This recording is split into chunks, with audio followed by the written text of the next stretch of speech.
Hi, I'm Rowan and on behalf of your club, I manage the ClubSAFE Responsible Gambling program here at Clubs New South Wales.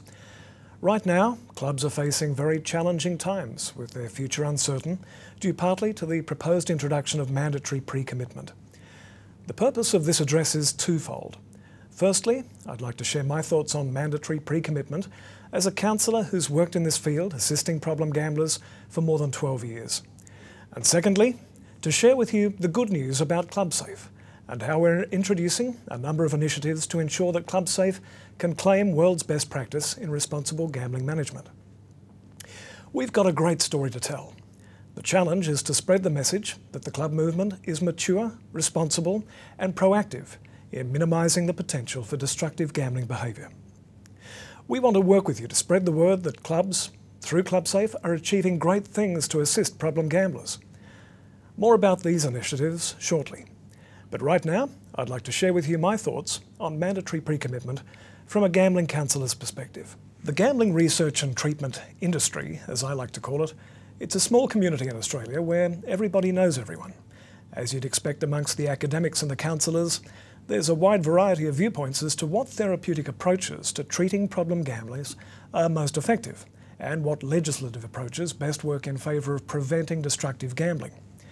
I've got to say that out of all the contentious ideas and issues that have divided the gambling research and treatment community, mandatory pre-commitment, where gamblers preset spending and time limits before they gamble, it takes the cake. I've never seen an issue so divisive as this one. For the record, I don't believe mandatory pre-commitment is an effective tool in the prevention of destructive gambling behaviour.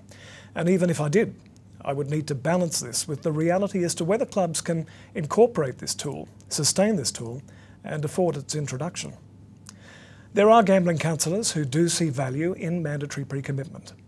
Many of these colleagues of mine work for large welfare organisations, some of which have publicly come out in support of the Wilkie-Xenophon proposal. And, as I see it, doing so without adequately investing the time in exploring the value of the tool. There seems to be a base assumption among these well-known charities that because this measure is intended to help problem gamblers, that it surely therefore must help. This is a major shame because there are gambling counsellors like myself who've spent years working with problem gamblers, and in doing so, we've built an understanding of the sorts of beliefs and behaviours that motivate a problem gambler. It's this experience, this understanding, that makes it hard for counsellors like me to see any real value in mandatory pre-commitment as a tool to assist or to prevent problem gambling. I'm very concerned that this measure is being pushed through at a time when the views of this country's leading expert on destructive gambling, its causes and its treatment, are being all but ignored. Australia's own Professor Alex Blazinski is one of the world's leading authorities on problem gambling. He's consulted the world over for his expertise on this subject and is regularly sought as a keynote speaker at problem gambling conferences across the globe. In his submission to the recent Joint Select Committee hearings into gambling reform, the professor voiced serious concerns that pre-commitment may actually prolong problem gambling because it delays people from reaching a crisis point. The professor says several studies have shown that gamblers don't typically seek help until they've reached a crisis, and that pre-commitment may delay this occurring, therefore drawing out the length of a gambling problem. Those parliamentarians who seek to introduce mandatory pre-commitment simply don't understand the intense and destructive nature of the relationship that a problem gambler has with gambling, and the ruthless lengths that they will go to ensure that nothing will stand between them and their gambling activity. Problem gamblers use gaming machines differently to the majority of players. They use these machines as a self-medication, an anaesthetic to ease the pain in their lives. They may easily have ended up escaping through other options like alcohol, drugs, shopping, computer games, or overeating. People who gamble destructively on the pokies are disconnected. They're disconnected from the time they spend gambling and disconnected from their money and its true value. A $50 note simply becomes a ticket to extend the state of numbness for as long as possible.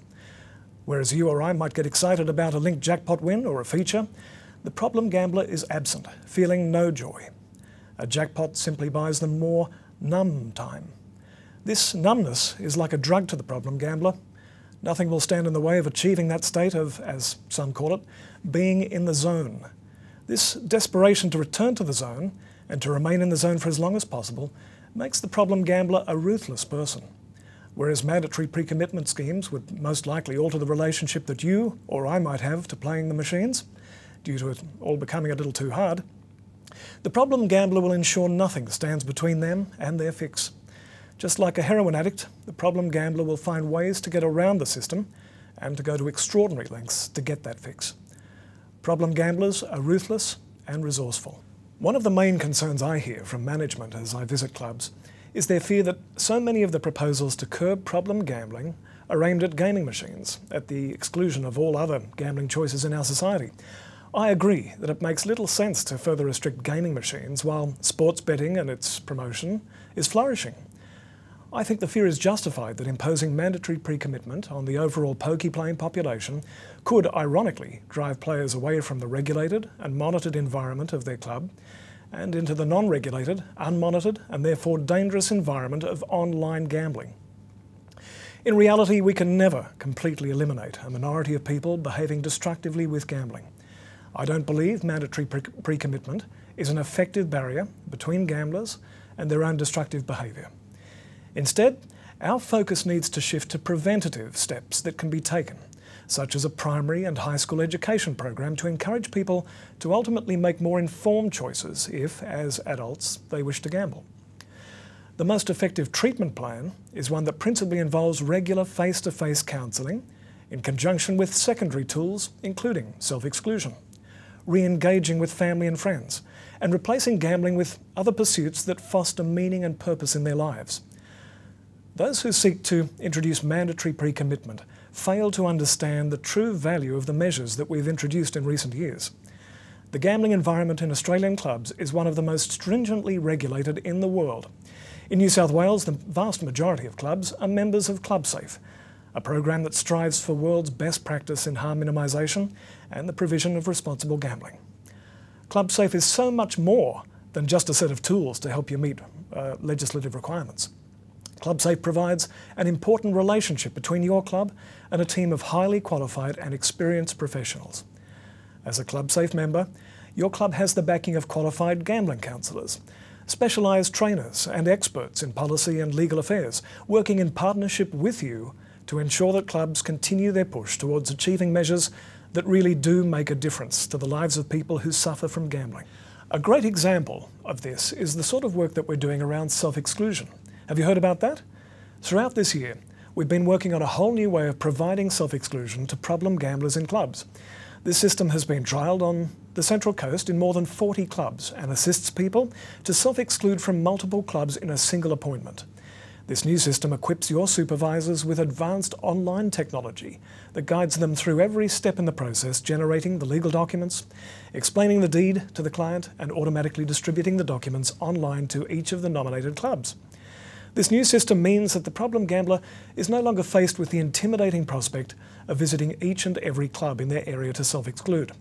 And for clubs, the system will save you time, paperwork, and ensure consistency in the delivery of this vital service. For ClubSAFE, it will for the first time provide us with centralised collection of valuable data that can help us to better plan services to assist problem gamblers. We'll be able to provide vital information and contacts to researchers for studies in the prevention and treatment of destructive gambling behaviour.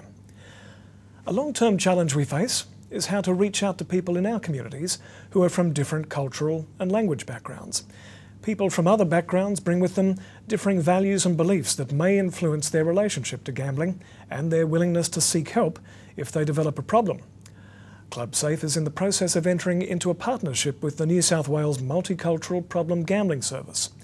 This service provides face-to-face counselling in more than 20 languages statewide. This partnership will also allow us to provide our member clubs with cultural awareness training so that your staff can better understand cultural beliefs that can influence the behaviour of some of your members. These are just a few of the many initiatives that ClubSAFE is working on to ensure that the clubs of New South Wales can play an even greater role in the prevention and treatment of problem gambling in our community. In the coming months, we look forward to telling you about the other projects in the pipeline, projects for more effective training of your staff, and programs to build stronger relations with other stakeholders, including your local gambling counsellors. Now is a really ideal time to keep a lookout for opportunities to spread the word about the positive things that ClubSAFE and your club are doing to assist those people who need our help.